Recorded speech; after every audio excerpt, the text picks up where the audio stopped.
Hey everybody, welcome back to our channel. In this video, I'll let you guys know how can you scan QR code or someone's QR code in Venmo. In order to do it so, you have to follow these steps. First thing first, open the Venmo application, and next tap on the me icon at the bottom right hand side corner of your screen. On the next field, you could see your profile initials, so you could see at the top of the profile there is your QR code.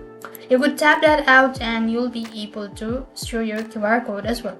But then in the top left hand side corner, you could also see scan QR code options, right?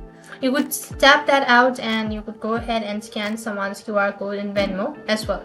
This is how you could do it. So if you don't want to go with this, you could also directly open up your camera and you could just place the camera in a correct position to scan the QR code, and it's going to automatically direct you to the field. So this is how you could scan someone's QR code in Venmo. I hope the video was helpful. Make sure to like, share and subscribe. Thank you for watching. See you in the next video.